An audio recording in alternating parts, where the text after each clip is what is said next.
Lo que acabamos de leer es la institución de ancianos. Sí sabemos quién es Moisés, ¿verdad? Y sabemos qué estaba haciendo Moisés en el desierto con el pueblo. Ahora, cuando viene el suegro de Moisés, se da cuenta que Moisés está haciendo un trabajo demasiado arduo, demasiado pesado.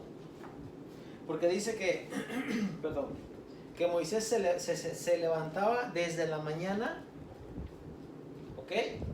Y dice, y hasta la tarde, en el verso 13. Y Moisés estaba haciendo este papel de juez.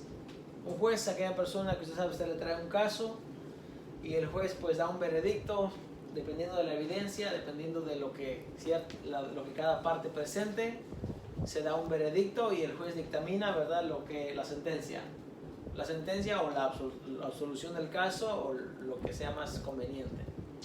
Entonces Moisés está de frente de todo el pueblo y todo el pueblo está trayendo a él sus cargas, sus peticiones. Y acá vemos una similitud con lo que muchas veces nosotros como iglesia hacemos. Porque todos necesitamos del consejo de alguien. Todos necesitamos la guianza de alguien, ¿verdad? Todos, en algún momento de nuestra vida, necesitamos de la guianza de alguien. Y usualmente o normalmente cuando queremos un consejo o cuando queremos una ayuda, nos acercamos a aquella persona que nos pueda orientar, ¿correcto? No nos acercamos con un niño, no nos acercamos con alguien que no sepa. Y por eso la palabra del Señor, cuando habla en Isaías, dice, pueblo mío ignorante, dice, pobre pueblo mío, dice, porque tus gobernantes, dice, son niños y son mujeres, dice. No está desacreditando, no está diciendo que la mujer no sepa qué aconsejar, sino que está diciendo que no es el lugar para aconsejar al pueblo. Entonces, esa comparación lo hago porque cuando ocupamos un consejo, nosotros se lo pedimos a alguien que tiene más experiencia. En una ocasión, en la escritura, hay una cita cuando el rey Salomón fallece. Y cuando el rey Salomón fallece, Roboam, que es su hijo, es un joven y no sabe cómo gobernar. Entonces él pide consejo a dos grupos de personas. Primero pide consejo a los ancianos. Y los ancianos le dicen, tu padre agravó nuestra servidumbre hacia él. Salomón, a pesar de ser un rey, un hombre muy sabio, no era perfecto. Y también cometió varias, varios errores o varias decisiones mal tomadas, que al fin y al caso, pues creo que es lo mismo.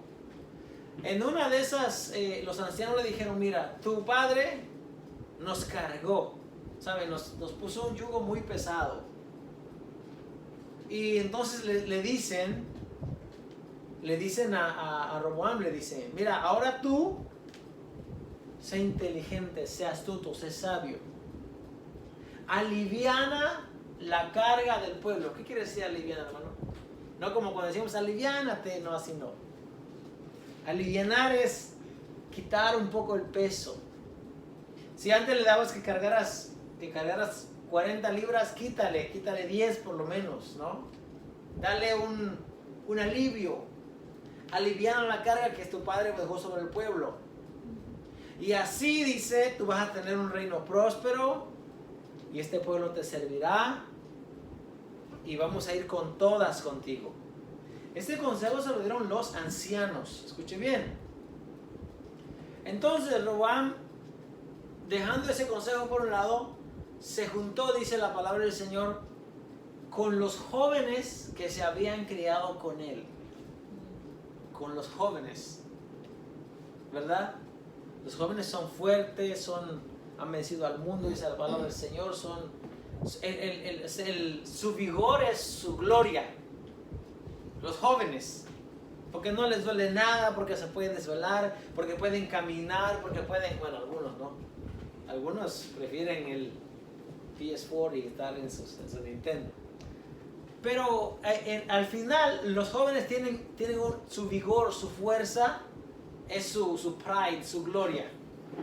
Entonces, lo que miramos acá es que estos jóvenes le dicen a Roboam, le dicen no.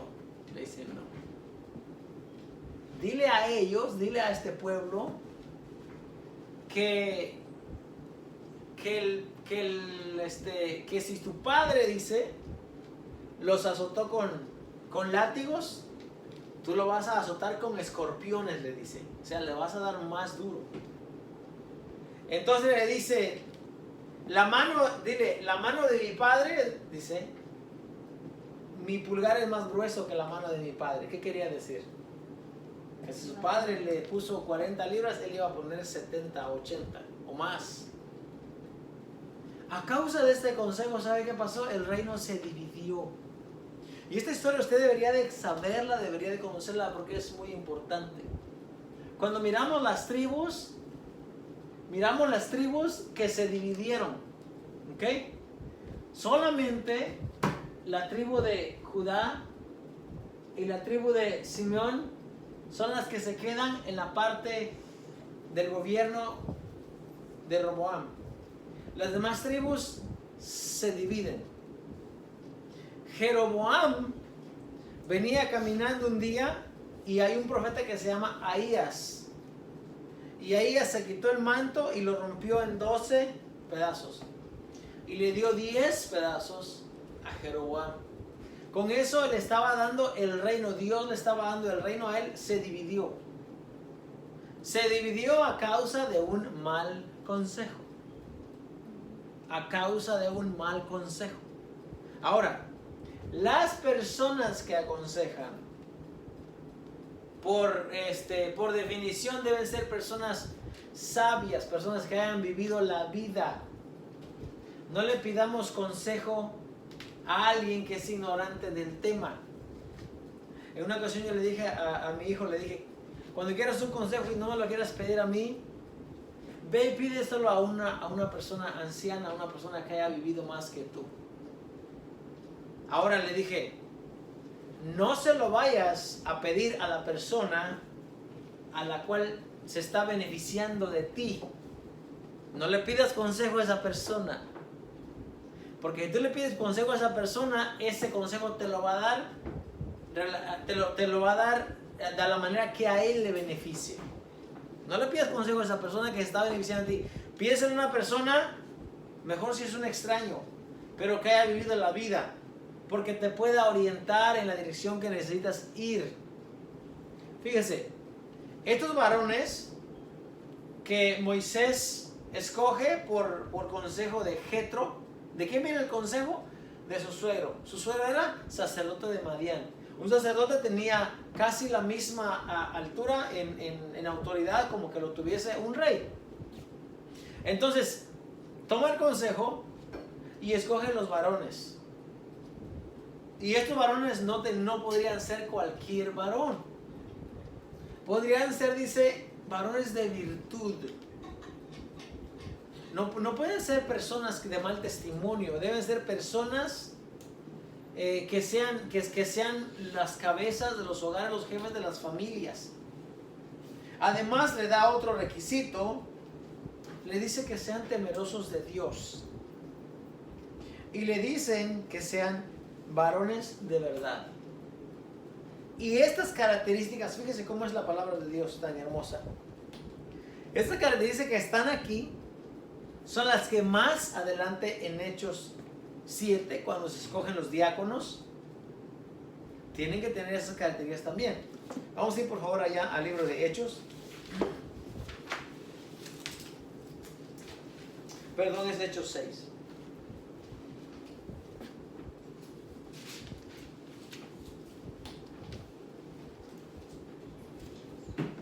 Hechos 6 en su verso 2 y 3. En inglés, Hechos.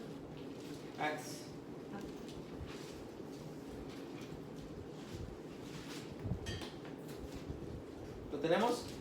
Hechos 6. Sí, 6, 2 y 3.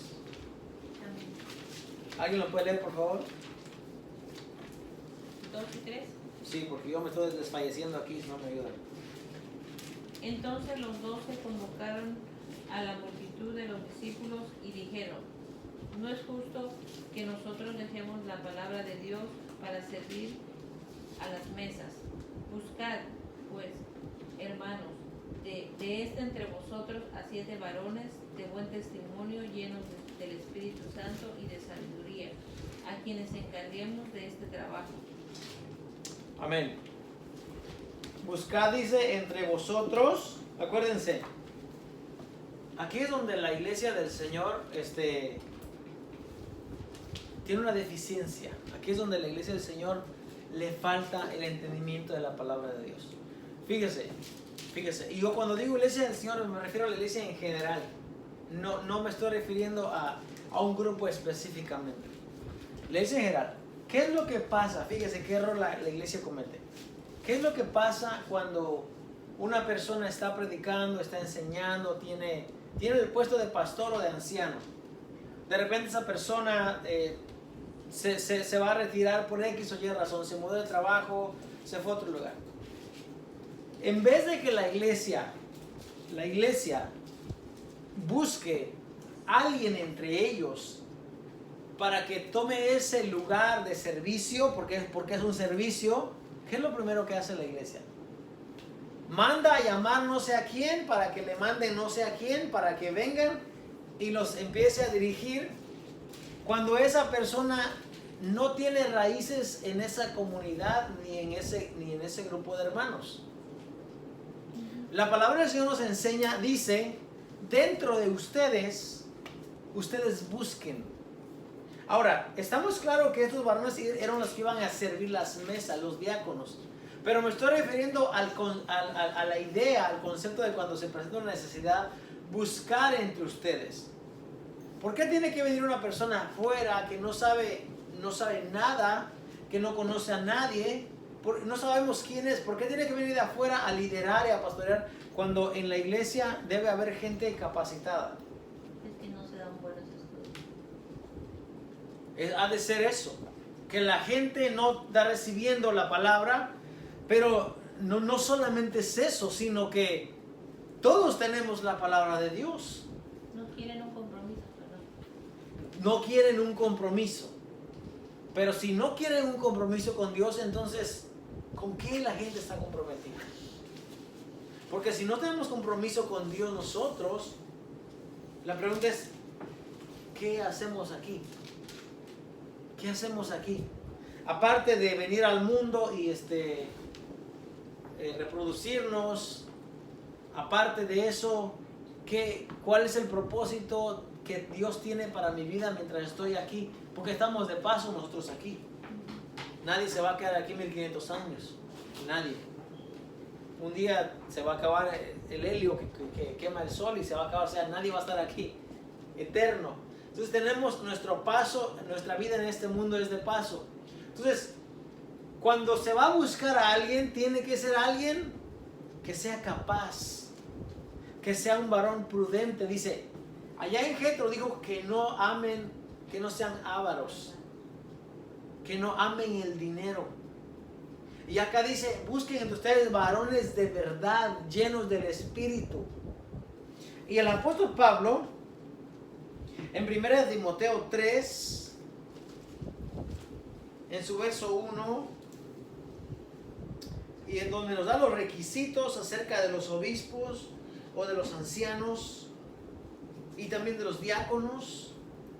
1 Timoteo 3, 1 en adelante, nos dice que deben ser personas que sean prudentes, que sean esposos de una sola mujer, que sean hospedador, que puedan enseñar, que gobierne bien su casa, que no sea codicioso de ganancias deshonestas. Hay muchas maneras en las que una persona puede ser codiciosa de ganancias deshonestas. Hay muchas maneras. Los comerciantes, por ejemplo, Si una piña, si el precio de la piña está a $2 y el comerciante, el que es avaro, el que le gusta ganar ganancias honestas, si mira que hay necesidad, ¿qué es lo que hace? Le sube de precio, como hacen las gasolineras muchas veces. ¿Sí o no? Cuando de repente llega la noticia aquí de que allá en Arkansas o allá en Oklahoma, no sé por dónde pasa la pipa, hubo una obstrucción y se tapó. Fíjese, está hasta allá y la noticia llegó aquí, inmediatamente ¿qué hacen con la gasolina? Sube. La disparan, la suben. ¿Pero por qué? ¿Por qué usted cree que hacen eso? Porque pensando lógicamente, si la gasolina deja de llegar, se quedó en el precio que estaba, pero cuando la destapen, va a seguir llegando al precio que seguía cuando arreglen el problema. Pero estos, ¿qué hacen? Como hay necesidad, lo subimos de precio. Esto es una persona que está tomando dinero, es una ganancia deshonesta. Si una persona, su salario le corresponde a cierto número de dólares, pero como la persona no tiene trabajo y necesita, entonces le vamos a pagar menos. Eso es una ganancia deshonesta. Y todo esto se debería de enseñar en la iglesia para que el pueblo de Dios no hable mal. Ayer hablaba con mi esposa y le decía, qué bueno que nosotros acá no recolectamos ninguna ofrenda. Qué bueno que nosotros no pedimos nada de monetariamente. Sí le pedimos que venga, que sea puntual. Sí le pedimos que traiga algo para compartir con nosotros, que se inmiscuya, que se entrometa en lo que es la confraternización, el compañerismo. Pero nada más. Nada más. Entonces qué bueno que no tenemos eso de estarnos cuidando. ¿Sabe qué es lo primero que la gente hace cuando mira que la persona está construyendo o que está comprando o que está obteniendo? Lo primero que viene a la mente es ¿de dónde sale ese dinero? ¿Cómo es que esa persona así? Lo que no sabe es que uno se levanta a las 4:30 de la mañana y nos entra la noche allá trabajando. Eso es lo que la gente no sabe, pero ven el resultado. Entonces lo que la gente hace es que empieza a murmurar y empieza a hablar. Y nosotros, la iglesia, no debería dar motivo ninguno para que el mundo esté hablando mal de nosotros. Si hablen, que digan, ahí predican duro o ahí nos exigen nuestra relación con Dios, pero jamás que hablen y digan, ahí nos exigen dinero. Jamás que digan, ahí se nos meten las manos en los bolsillos. No. Entonces, dice la palabra del Señor que para que la persona gobierne deben ser varones que no amen el dinero, que sean varones que puedan gobernar. Y ve cómo desde Éxodo se encuentran esos requisitos para las personas que van a gobernar. Y luego más adelante el apóstol Pablo. Y luego tenemos los requisitos de cómo deben ser las personas. Eso es algo que está establecido, que viene desde el tiempo de Moisés. Ahora, usted dirá, esas personas que van a gobernar, la iglesia, hermano, es una institución establecida por Dios. De hecho, aunque Cristo Jesús no fundó ninguna iglesia, Él no fundó ninguna iglesia. Él era un judío y cuando se murió como judío, y después de su resurrección siguió nuevamente como judío. Él no cambió nada, Él no vino a cambiar. No le dijo a Pedro, aquí tú vas a ser tú vas a ser el líder, tú vas a mandar. Hay un pasaje en la escritura que se malinterpreta, dice que a él se le dieron las llaves y por lo tanto él es el primer papa, y luego sucesivamente. No hay tal establecimiento en la escritura. Lo que sí entendemos es que Jesucristo le dice a Pedro, apacienta mis ovejas, pastorea mis ovejas. Y dado el mandamiento que les ha dado de ir y hagan discípulos a todas las naciones, quería decir que Pedro tenía que discipular a más personas, y esas personas a otras personas, y sucesivamente hasta el día que vivimos hoy en día. Ahora, La palabra del Señor nos da a nosotros como iglesia entonces una gran responsabilidad. Tenemos que ser responsables de lo que Dios ha puesto en nosotros. ¿Ok? Porque hay mandamientos que nosotros tenemos que guardar. No para agradar al hombre, sino para agradar a Dios. Entonces, la palabra del Señor, ya que vimos el ejemplo allí en Éxodo, vamos a ir a 1 Corintios 12, 28, por favor.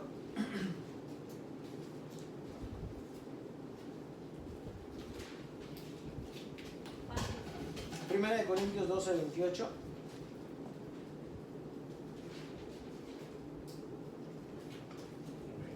Amén.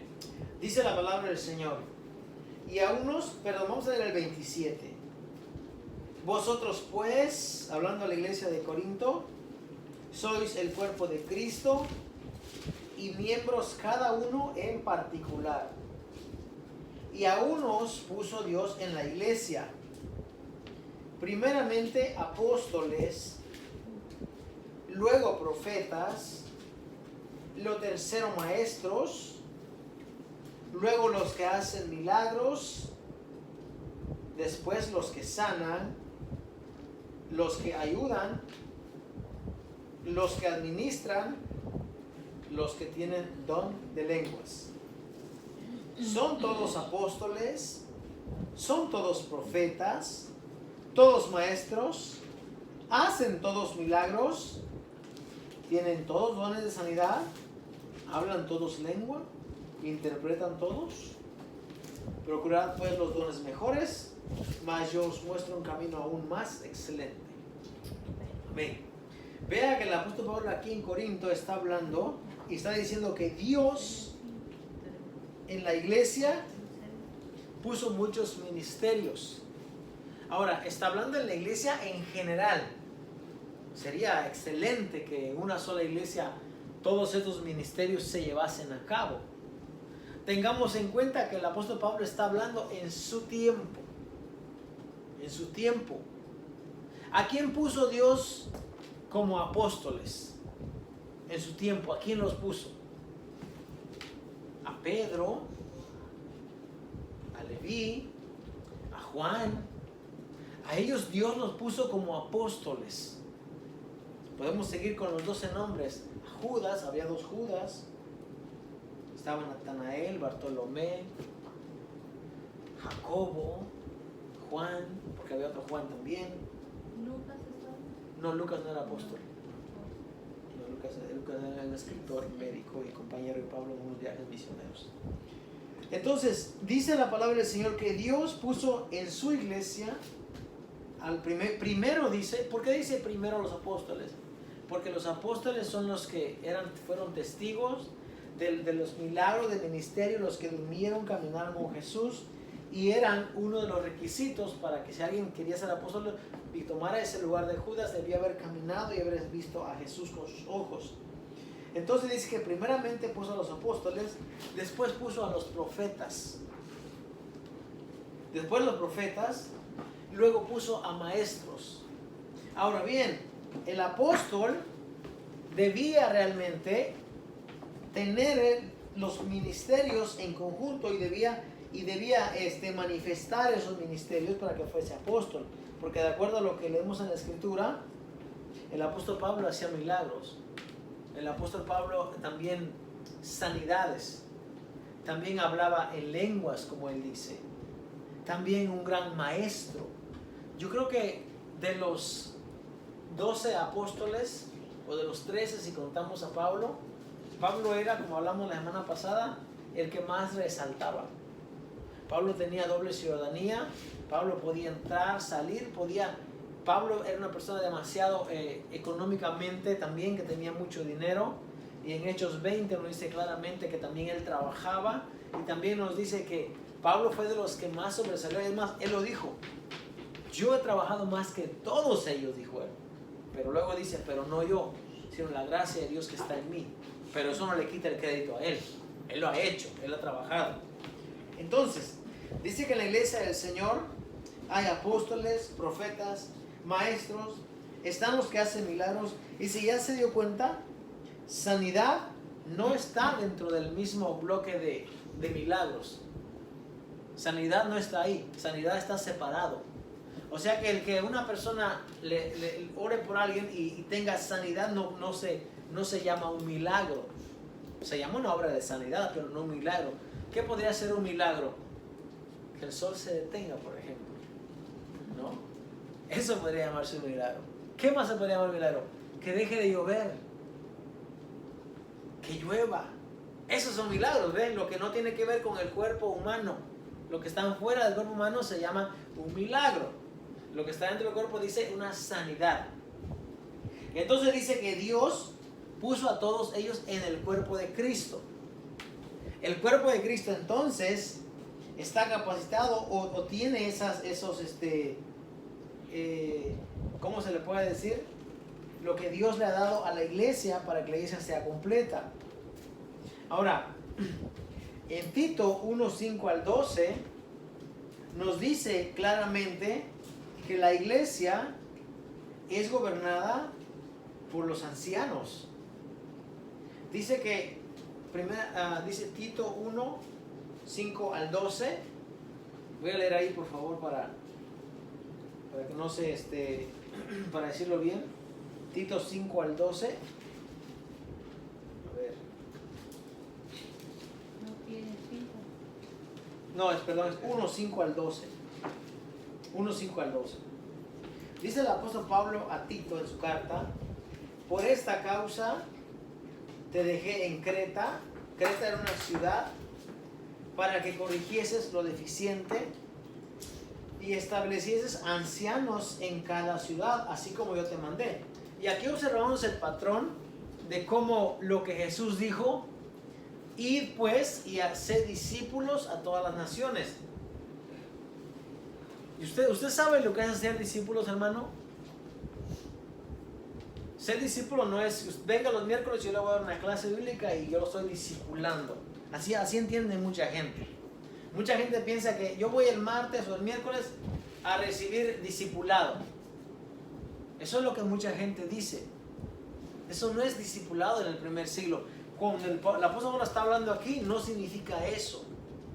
Se le puede llamar a tomar clases o a tomar orientación o a tomar no sé si se le pudiese llamar seminario o se le pudiese llamar un instituto, pero jamás un discipulado. Porque el discípulo tenía casi que vivir con el maestro. Fijémonos el ejemplo de Elías y Eliseo. Eliseo era discípulo de Elías. Miremos los discípulos de Jesús. Cuando Jesús sale y los llama: seguidme, vengan conmigo. ¿Y qué hacen los discípulos? Dice que Jacobo y Juan estaban reventando sus redes y dejaron todo ahí y le siguieron, se fueron con él. Pedro también estaba trabajando y dice: sígueme, y lo siguió. Y luego Pedro le dice a Andrés, primero creo que fue Andrés, y luego Andrés trae a Pedro. Y luego hallaron allá a Natanael. Hemos hallado al Cristo que viene de Nazaret. Y Natanael dice: ¿Qué cosa buena va a salir de Nazaret? Y Jesús le dice: yo te vi, dice, desde que estaba sentado debajo de aquella palmera. Y entonces ellos vienen y le siguen. Luego vienen otros y le dijeron: maestro, ¿dónde vives? ¿Dónde moras? Y Jesús le dice: vengan y miren. Y Jesús va y le enseña donde él habitaba, donde dormía.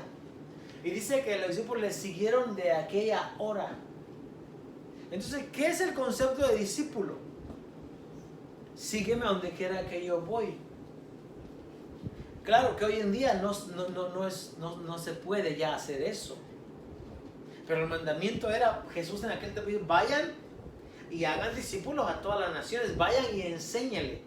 Lo más cercano a ser discípulo hoy en día es que usted esté cerca de alguien, y cerca no me refiero a vivir con él. Si pudiera, estaría bien para que aprenda. Pero me refiero a que esté cerca en cuanto a la comunicación, en cuanto a la enseñanza. Que pueda decir, yo estoy aprendiendo con esta persona, yo soy discípulo de esta persona. Que todas sus dudas, sus inquietudes, todo lo que tenga, se lo pueda dar a conocer a él y él le dé respuesta o le ayude. Eso podría ser lo más cercano a un discípulo. Pero discipulado no es, venga y tome una clase una vez a la semana y ya va a ser discípulo. No en el contexto que estamos leyendo. ¿Mande? Pero también el que enseña no tendría que estar como ahora en casa, tendría que llevar la palabra, enseñarla como ahora en sus lugares, como ahora los misioneros que se van por allá, ¿no? Porque así hacían, y así era como se discipulaba también al que quería aprender, ¿no? Así era en aquel tiempo, sí. Por ejemplo, el apóstol Pablo salía, iba. O sea, es que no solamente, es por eso que no toda la gente se puede llamar evangelista hoy en día. Porque el evangelista era aquella persona que llevaba el evangelio y se quedaba allá y se aseguraba de que la semilla floreciera y diera fruto y después se iba a otro lugar, y realmente eso era lo que se hacía. Eso era un evangelista, eso era un apóstol, eso era un misionero realmente. Pero lo que estoy diciendo yo es que realmente hoy en día cuando Jesús le dice vayan y hagan discípulos, eso era lo que ellos hacían. Hoy en día ya no estamos discipulando gente, porque para empezar la persona que está enseñando, ni siquiera a él lo han discipulado. Ni siquiera a él. Yo voy a ser honesto con ustedes. Yo no tengo una persona que me haya yo aprendido de esa persona y que me haya discipulado. No, yo no tengo. Es la verdad. No ha habido alguien que, ¿cómo se llama la palabra? Que me pueda, como guiar. ¿Mande? Como guiar exactamente una persona. ¿Sabe por qué? Porque no he encontrado. Hay 2 o 3 personas, pero yo todavía no he dado el paso de decir, mira, yo quiero estudiar contigo. No, es cierto. Pero yo creo que hemos avanzado bastante en cuanto a la enseñanza de la palabra de Dios, basado únicamente en las fuentes que tenemos en algunos libros, escuchando a algunas personas, y más que todo en lo que la palabra de Dios dice. Porque si usted se da cuenta, todo eso está aquí en la palabra de Dios. Desde Génesis, realmente hasta las cartas pastorales, todo está allí. Lo que pasa es que no lo ponemos por ahora, pero realmente está todo allí. Y el mandamiento es que nosotros escudriñemos eso, porque allí realmente está la fuente de nuestra vida eterna, como dice Juan 5:39. Entonces, vemos que el patrón de enseñar al discípulo, el patrón de enseñar al discípulo se está aplicado ahí en Tito. Ahora, los ancianos son aquellas personas que van a gobernar la iglesia, pero hay que entender una cosa aquí, hermanos, de verdad. Gobernar la iglesia no es lo mismo que enseñorearse de la iglesia, ¿ok? Son 2 cosas diferentes, muy diferentes. El que gobierna es aquella persona que administra, pero administra lo que no es de él, ¿ok? Porque la iglesia, dice el apóstol Pablo, Hechos 20 nuevamente, dice, la iglesia la cual Cristo compró con su sangre. El dueño de la iglesia, Efesios 5 también dice, quiero que sepáis, hermanos, que así como el varón es cabeza de la mujer, así Cristo es cabeza de la iglesia y Dios cabeza de Cristo. En ese orden está establecido, y ese orden nadie lo puede cambiar. Nadie lo puede cambiar. No va a haber alguien que se levante hoy en día en este tiempo y diga voy a cambiar ese orden. No se puede. Primero nos morimos, ¿verdad? Antes de aceptar otro orden. ¿Por qué? Porque está establecido en la palabra del Señor. Entonces, ese orden lo ha establecido Dios a través de su palabra. Entonces, el anciano es aquella persona que administra, que gobierna, pero jamás que es el dueño. Yo puedo enseñarle la palabra de Dios y yo puedo, de acuerdo a la palabra de Dios, con el poco entendimiento que tengo, guiarlo de una manera que usted pueda entender y reconocer, pero yo no le puedo dar órdenes, hermano. Yo no puedo decidir por usted. Es una decisión que usted debe de tomar, y a través de la enseñanza de la palabra usted puede analizar, porque usted analiza. escudriñarlo todo, dice el apóstol Pablo. Analícenlo todo. Miren, si esto está bien, háganlo. Si eso está mal, no lo hagan. Hay muchas personas que toman la escritura que está acá en el libro de Hebreos. El Hebreos de capítulo 10 para adelante nos da realmente a nosotros, a la iglesia de Dios, le está hablando de Hebreos, pero a la iglesia de Dios tomamos esa carta como nuestra también. Y en Hebreos muchas veces se nos da el consejo, se nos da el mandamiento, cómo nosotros podemos guiarnos. Dice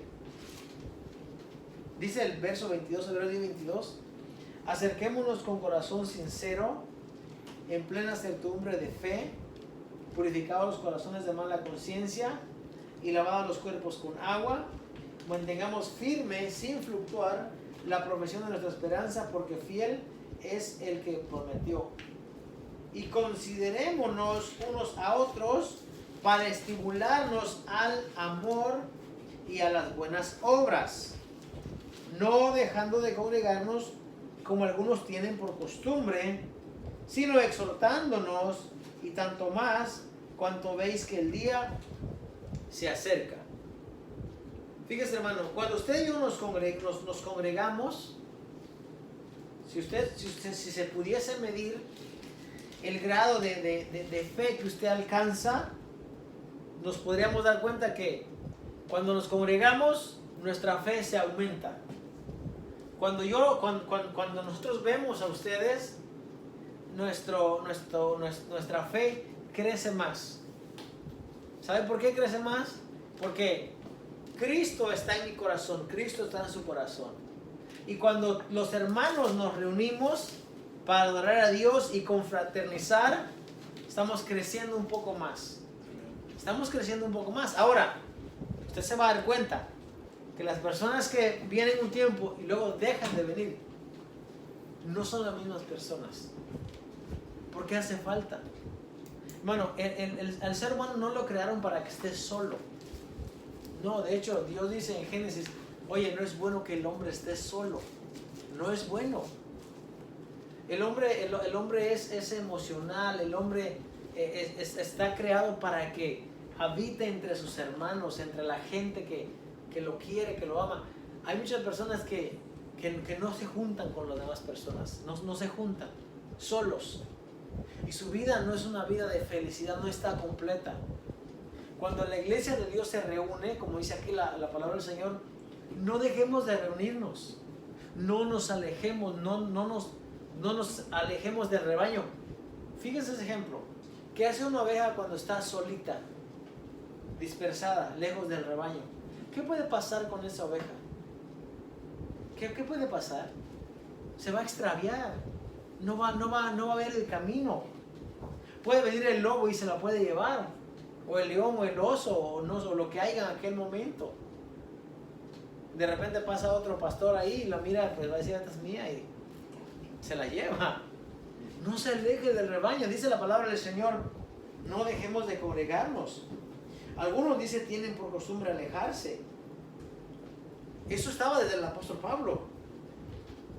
Y entonces la palabra del Señor nos dice a nosotros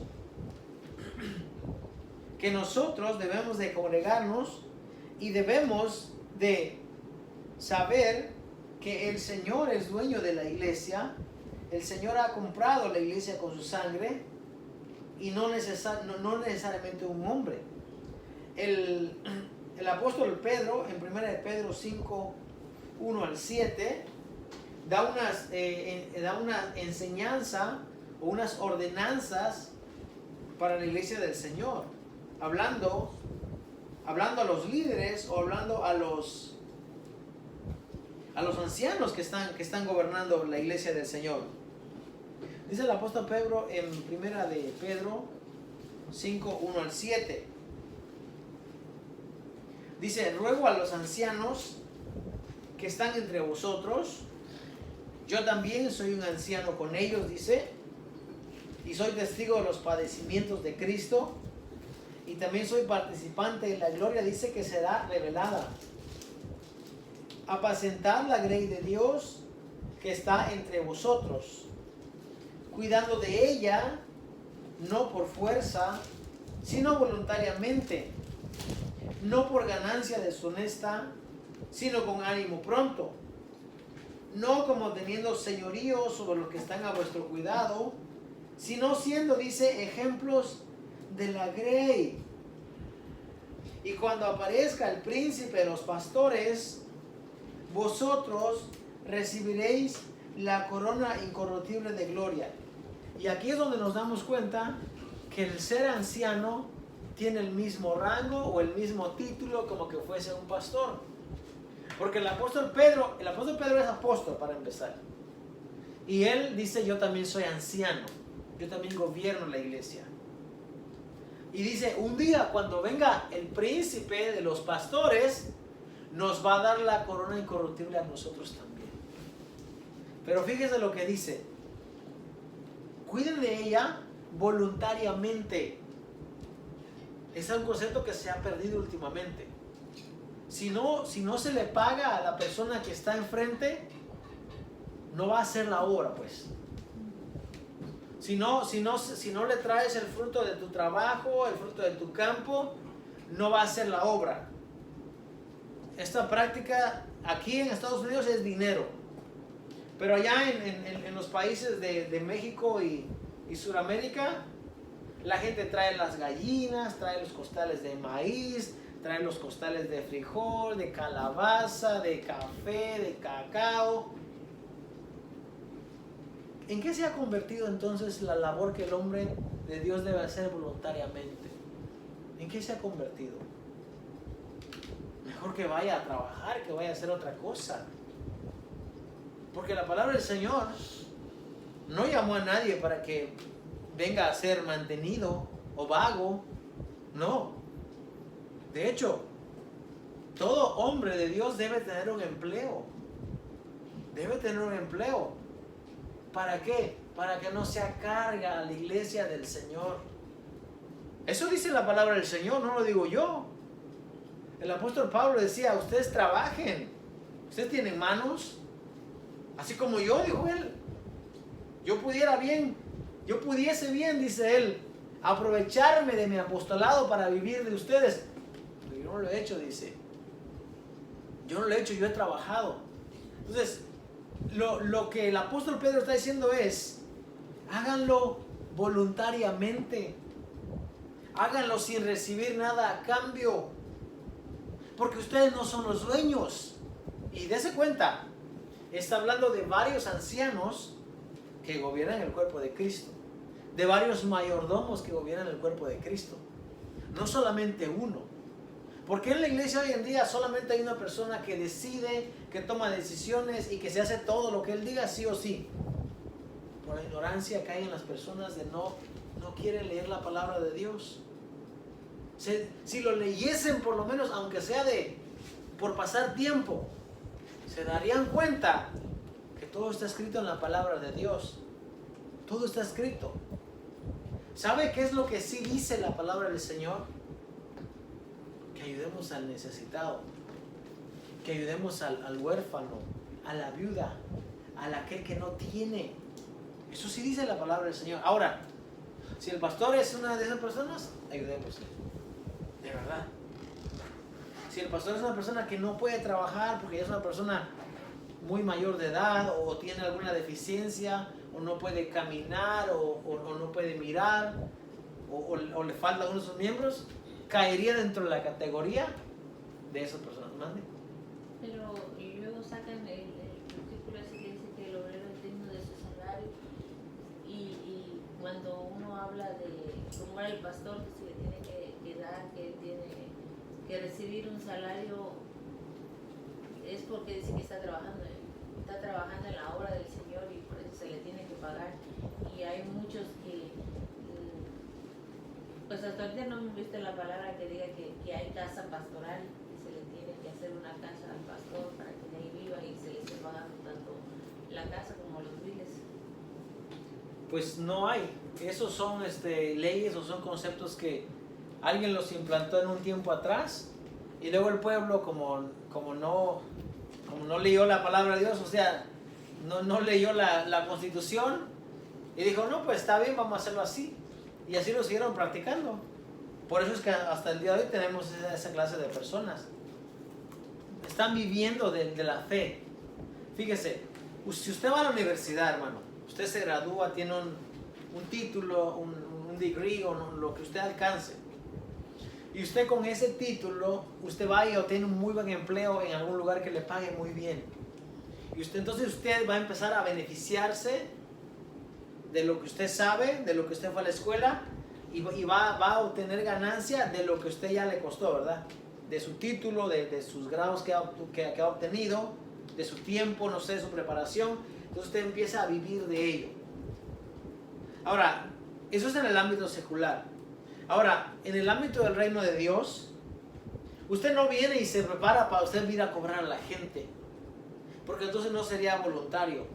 Y si bien la palabra de Dios dice que el obrero tiene su salario, es cierto, pero se olvidan ellos que salario en ese pasaje de la palabra del Señor se refiere a alimento y a vestido.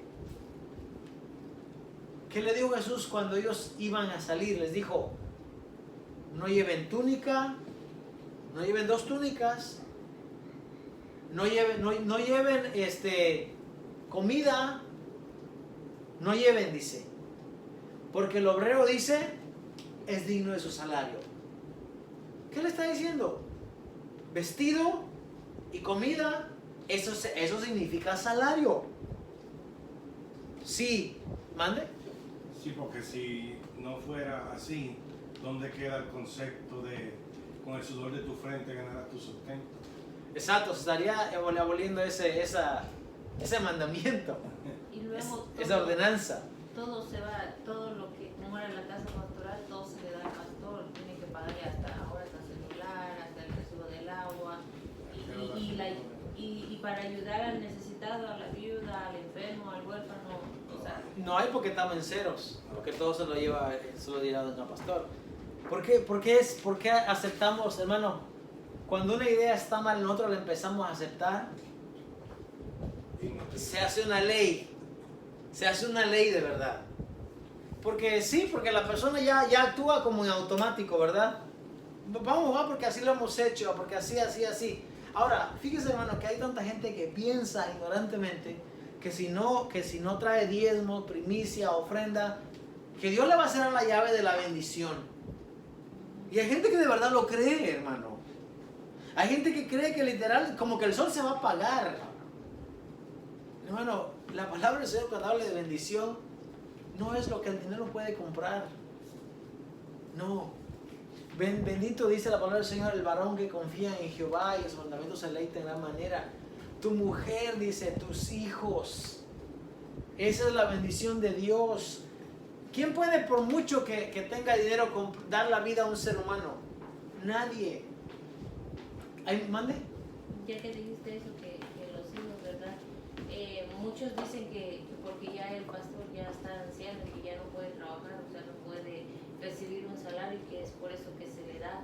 Pero ahorita hablando sobre los hijos, si tú tuviste tu familia, el pastor tuvo sus hijos y les dio una buena educación, yo creo que los hijos se tienen que hacer cargo del padre o de los padres, ¿no? Porque así como es un mandamiento, como dice la palabra, tienes que honrar a tu padre y a tu madre, eso va a significar que se tiene que hacer cargo de ellos, no dejárselo a la iglesia, no porque el pastor enseñe, ya pues la iglesia tiene que mantenerlo.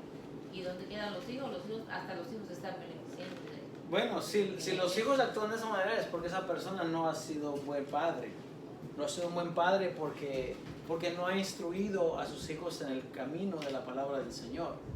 Porque la palabra del Señor dice, hablando, aunque está hablando de las viudas, pero miren, una familia que hay que mantenerla, se hace una carga para la iglesia.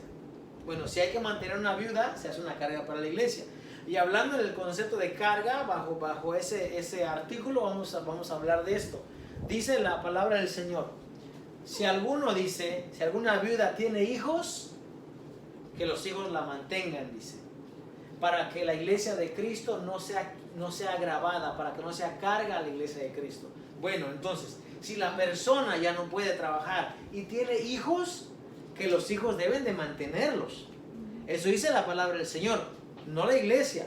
Fíjese, en toda la escritura, a la iglesia nunca se le dio carga de que alimentara o de que se hiciera cargo de las familias pastorales. En ningún lugar. En ningún lugar. No hay. No, lo va a buscar y se va a cansar y no lo va a encontrar. Yo le hablo de esta con una seguridad porque no hay. No hay. ¿Sabe qué sí dice? Háganse cargo de los necesitados. Háganse cargo de las viudas. Háganse cargo de los huérfanos. Yo no digo que no está bien a una persona darle para su sustento si lo necesita. Pero es que aquí en Estados Unidos, hablando de aquí no hay gente que necesita, hermanos. Aquí lo que hay es gente floja, gente que no quiere trabajar. Gente vaga, porque, oiga, si usted me empieza a traer dinero a mí cada semana, ¿usted cree que yo voy a trabajar? ¿Usted cree que voy a levantar a las 4:30 de la mañana si lo voy para ir a trabajar? No, ¿para qué? Que trabajen los que quieren, ¿no? Porque yo... Y así hay mucha gente hoy en día. Mucha gente está hoy en día. No sé, hoy en día montar una iglesia es un negociazo. Es un gran negocio. Ahora, hacer una iglesia o tener una congregación y predicar la palabra de Dios, no va a haber ganancia monetaria. No va a haber. Y somos muy pocas las personas que creo que lo estamos haciendo, si es que hay más personas. Porque siempre hay una razón por la cual pedir dinero. Es que vamos a pagar el edificio, es que vamos a pagar la luz. Del edificio y la luz no salimos. Una oferta especial. Y ahí se va. Yo estaría de acuerdo que hiciera eso, pero una vez al mes. Si el recibo de luz son tanto dinero, vamos a pagarle de todos y ya, bye, nos vemos el otro mes, ¿verdad? Pero es que no es así. ¿Y a quién le traen el dinero? Todo al pastor. Gente ignorante, no conocen lo que la palabra del Señor dice. Y ignorante no es ofender a alguien. Yo soy ignorante, hermano. En béisbol, en fútbol, en pintar me defiendo ahí. Oye, amoroso, sí. Soy deficiente ahí. Miren, hermanos, yo soy ignorante. Ignorante no es una mala palabra. Ignorante es alguien que desconoce más allá. Yo soy ignorante de lo que hay más allá de la Antártica. Creo que usted también, no sé. O sea, ignorante, el apóstol Pablo mismo dice, si alguien quiere ser sabio, dice, hágase un ignorante. ¿Sabe por qué? Porque el ignorante pregunta y aprende, exactamente. Entonces, cuando yo digo ignorante, la persona que no conoce la escritura, es verdad, no la conoce. Si la conociese, no anduviera metido en esas sectas. Anduviera fuera de ahí, anduviera haciendo el bien. La palabra del Señor nos dice, hermano, a nosotros, que nosotros debemos de apacentar la grey de Dios con ánimo, sin recibir nada a cambio. Lo dice la palabra del Señor. Lo dice. Si alguien, yo decía esto antes, ¿verdad? Y creo que voy a tomar el dicho nuevamente. Si hay una persona que está caminando bien, que está haciendo la cosa bien, no lo dañemos. No le empecemos a traer dinero, porque eso es lo que daña a las personas. La palabra del Señor dice, los jueces, los ancianos, que no reciban, no le den soborno, no les den dinero. Dice, el dinero ciega el entendimiento. Entonces, cuando vas a hacer un juicio, ya lo vas a hacer basado en tu conveniencia. Y no debe de ser así. Nosotros hemos estado en situaciones en las que el dinero, la influencia del dinero, ha podido más que realmente la verdad. Y es triste, porque si usted empieza a traer dinero a la persona, lo empieza a corromper, lo empieza a dañar. Y eso no es lo que la palabra de Dios enseña. Como dije hace un momento, busquen toda la palabra y no va a encontrar a alguien, hermano. A nadie en la escritura, a nadie se le mantenía por predicar, por enseñar. Al contrario, yo con gran amor, es el apóstol Pablo, he gastado lo mío y gastaré más de lo mío. Dijo el apóstol Pablo. ¿Por qué? Porque así debería de ser. ¿Quién puede hablar al apóstol Pablo y decir que era un vividor? Nadie. Él dijo en estas palabras, nadie me va a quitar a mí esa gloria, dijo él. De verdad. ¿Cómo se atreve a decir el apóstol Pablo esto? Porque era verdad. Dijo él, a mí nadie me va a quitar esa gloria. Yo hasta he sacado de lo mío y gastado de lo mío y lo seguiré haciendo. Ese es un líder. No la persona que vive de la congregación. Las personas, hermano, que tienen esta mayordomía deben ser personas que deben de saber que el trabajo y que todo lo que están haciendo es para Dios como parte de estar en el cuerpo de Cristo. Eso debe ser. Si alguien debe de tomar algo, sería esa satisfacción. Soy un siervo inútil porque estoy haciendo lo que debí de haber hecho. Pero si yo les cobro, si el pastor cobra y hay que darle dinero, entonces no es un siervo de Dios. Es un obrero, mal obrero. Lo que está haciendo es en la enseñanza doctrinal de lo que se conoce como la didache, o la enseñanza de los padres apostólicos del primer siglo, dicen que si una persona viene,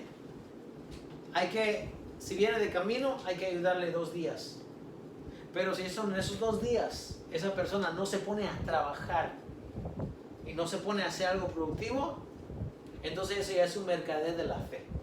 Está utilizando la fe para vivir de ella. Ni nuestro Señor Jesucristo pidió ni nada, al contrario, dio más. Claro, porque nuestro Señor Jesucristo era un rabino, él enseñaba. Él era alguien que a los rabinos le traen, pero no para ellos, para que repartan, para que den. ¿Cuánto hay ahí? Hay que dar, hay que hacerlo. Fíjense. Y el gran ejemplo lo tenemos cuando alimentaron a los 5,000. Ahí está el gran ejemplo. ¿Quieren un ejemplo más claro que ese? No creo que haya. Denle ustedes de comer. Denle de comer ustedes. Que no hay dinero en la bolsa. 5,000 denarios de pan, dice, no van a alcanzar para alimentar a esta multitud. Traían dinero. Había un roto ahí. Pero ¿qué dice Jesús? Ustedes denle de comer. Dinero hay para darles de comer. Pero no vamos a encontrar tanto pan, dijeron los apóstoles. Imagínense, ¿para qué le traía el dinero a él? No para que Jesús hiciera una mansión y hiciera. Él dijo, el Hijo del Hombre no tiene ni dónde recostar su cabeza, dijo él. Entonces no era, claro, Juana, mujer de Chuza, la secretaria de Herodes, María Magdalena, traían dinero. ¿Y qué hacía Jesús con el dinero?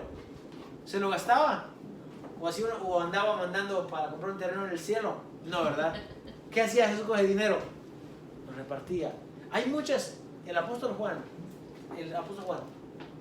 dice, hizo muchas otras obras y milagros, Jesús dice, que no están escritas en este libro. Ahora dice él, porque si se hubieran escrito, dice, no cabrían los libros del mundo para escribir todo lo que hizo. Ahora, demos por sentado que cuando él dice del mundo, está refiriendo los libros que había en aquel tiempo. ¿Okay? Porque hoy en día no se puede decir eso. Pero el apóstol Juan, hablando en su tiempo y en su conocimiento, dice, si las obras, lo que hizo Jesús, si hubiera escrito en los libros, no cabrían en los libros que tenemos en este tiempo, no cabrían. Acordémonos que no había tantos escritores tampoco. O sea, los libros habían, pero habían pocos. Entonces lo que nos da a entender es que hay muchas cosas que Jesús hizo, que no están escritas ahí. Pero el dinero no era para Jesús, era para dárselo al pueblo. ¿Amén? Vamos a orar en esta mañana para dar gracias a nuestro Dios. Y ahora es para el pastor. Y ahora es para el pastor que trae la misma camisa todos los días. No, si son los que más traje tienen. Y puro gusto. Y puro zapato, floor shame y todo. Vamos a dar gracias a nuestro Dios. Acordémonos que la obra es del Señor, que no es de nosotros. Y que el Señor tiene todo en sus manos. Amén.